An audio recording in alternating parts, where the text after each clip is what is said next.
فرمایا کہ تم یہ سود کھانا چھوڑ دو. کہاں پر خطاب؟ غزوہ احد کی شکست کے بعد کا خطاب ہے. کون وہ صحابہ جن کو رضا کی سرٹیفکیٹ مل گئی، وہ صحابہ جنہوں نے اپنی جانثاری، محبت، اخوت، رواداری، عقیدہ، ایمان، صبر، ضبط اس معاملے میں مثال قائم کرتے. لیکن ابھی سود حرام نہیں ہوا تھا، تو اللہ تبارک و تعالی نے شکست کے اسباب کو بیان کرنے سے پہلے کہتا ہے کہ دیکھو سود کھانا چھوڑ دو تاکہ تمہیں فلاح ملے. تو مفسرین بیان کرتے ہیں کہ شکست میں جو سب سے اہم ترین سبب احد میں تھا وہ ایک سود کھانا تھا.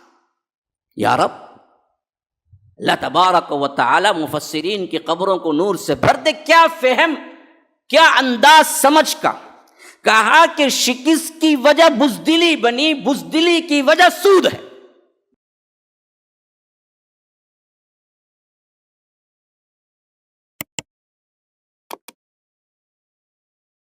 آج ہماری ذلت، پستی، بزدلی، یہ سب کچھ دو بڑے بڑے گناہ ہیں. ایک شرک، دوسرا سود. مومن سود نہیں کھاتا. مومن کی نشانی یہ نہیں کہ وہ سود کھائے. فرمایا کہ سود کھانا چھوڑ دو. یہ بڑا چڑھا کر جو سود کھاتے ہو، اس کا مطلب یہ ہے کہ بڑا چڑھا کر نہیں، نامنل سود کھا سکتے نہیں. نامنل، نارمل، قرض، بزنس جو بھی ہو، اگر وہ سود کا ہے تو یاد رکھو وہ بڑا چڑھا کر ہی ہے، اور تمہارے لیے سوائے ذلت اور پستی اور نکبت کے کچھ نہیں. یہی تمہیں حاصل ہوگا. پوری دنیا میں آج مسلمان ذلت سے دو چار ہیں، اور ہمارا پڑوسی ملک آپ ذلت کے آخری دہانے پہ ہے. وجہ سود. آج ہم امت مسلمہ کے اندر بڑے بڑے مالدار ترین لوگ ہیں، لیکن اللہ کی قسم کھا کے کہتا ہوں ان کے اکاؤنٹس کھنگال کے دیکھیے، سود سے خالی نہیں ہوں گے. سود ہماری رگ رگ میں ہے. اس کی وجہ ہوئی کیا؟ ذلت، پستی، خاری، غم خاری، اللہ تبارک و تعالی کی مار. چھوٹے سے چھوٹا ٹھیلا لگانے والے سے بڑا تاجر تک ہم میں سود میں ڈوبا ہوا ہے کسی نہ کسی نوعیت سے. خواہ وہ قرضداری کا ہو، خواہ وہ اپنی زندگی گزارنے کے لیے قرضے کے طور پر لیا ہو، یا بڑے بڑے کمپنیز یا فیکٹریز قائم کرنے کے لیے تجارتی سود کا قرضہ لیا ہو، یا بینکنگ کا قرضہ لیا ہو، یا اسی طرح اس کے اعتبار سے آپ کو گھر بنانے کے لیے ہاؤسنگ لون لیا ہو، یا گورنمنٹ کے اسکیموں میں جیسے سود ملتا ہے کم شرح کا سود. ہم کہتے بھائی کم شرح کا 0.75. بھائی 0.75 غلاظت کھا لے گا؟ 0.75 غلاظت کھا لے گا؟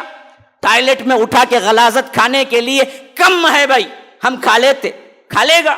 کیوں نہیں اس سے بچتے؟ احد کے میدان میں شکست کی وجہ فرمایا اصل میں سود ہے، یہ ذلت ہے. اسی وجہ سے تمہیں شکست ملی کہ یہ سود کھانا اب چھوڑ دو. تم اگر یہ سود چھوڑ دو گے تمہارے اندر کامیابی آئے گی. تو مفسرین کہتے ہیں سود دو طرح کا ہوتا ہے. ایک ضرورت کے تحت قرضے پہ لیا جاتا ہے، وہ بھی حرام ہے. بعض لوگ کہتے ہیں تجارت کے لیے ہم بھی تو کماتے ہیں، اسی کمائی میں سے منافع جیسے دیتے ہیں ویسے ہم کیا کرتے ہیں، بینک کو سود دیتے ہیں. کیا غلط، کیا قباحت ہے. یاد رکھو یہ بھی حرام ہے. خواہ مرکب سود ہو، خواہ قرضے کے طور پر لیا ہو، خواہ وہ بینک کے اندر آپ تجارت کی شکل میں لے رہے ہوں، وہ منافع نہیں ہوتا. وَأَحَلَّ اللَّهُ الْبَيْعَ وَحَرَّمَ الرِّبَا.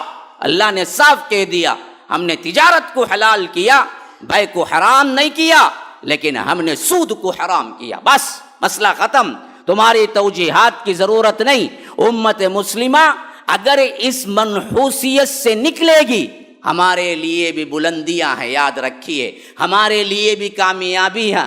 ہمارے دلوں کے اندر آج غیروں کا ڈر، ہمارے دلوں کے اندر کافروں کا رعب و دبدبہ، ہمارے دلوں کے اندر محبت دنیا، ہمارے دلوں کے اندر موت سے نفرت ہمارے دلوں کے اندر حسد کینہ کپٹ، ہمارے دلوں کے اندر اللہ تبارک و تعالی سے بے خوفی، یہ تمام گناہوں کی وجہ سود کھاتے کھاتے کھاتے کھاتے ہمارے دل سخت ہو گئے۔ وَأَكْلِهِمُ السُّحْتَ، یہ بدبخت یہودی بھی برباد ہوئے۔ تو اللہ تبارک و تعالی نے فرمایا یہ سود کھا کھا کے ان کا یہ حال ہوا کہ اللہ تبارک و تعالی نے ان کے دل سخت کر دیے۔ وَأَكْلِهِمُ السُّحْتَ، سحت بھی سود ہے، اصل میں سود کی وجہ سے قوموں کی بربادی ہوئی۔ آج ہمارے اندر بھی یہی سود ہے، خواہ وہ قرضی لین دین ہو، وہ تجارتی لین دین ہو، وہ اپنے معاملات ہوں، آپس کے قرضداری کے معاملات ہوں، یا آپس میں ایک دوسرے کے گھر وغیرہ کے، یہ بھی سود کی شکل ہی ہے۔ پوزیشن مارگیج میں جو لے کے رہ رہے ہیں وہ کیا ہے جی؟ وہ کرایہ کہاں سے آیا؟ کون کرایہ بھر رہا ہے؟ یہ بھی ایک قسم کا سود ہے جو ہمارے گھروں کے اندر اچھی طرح پنجے گاڑ چکا ہے۔ مومن کی نشانی یہ نہیں کہ وہ کسی بھی قسم کا سود کھائے،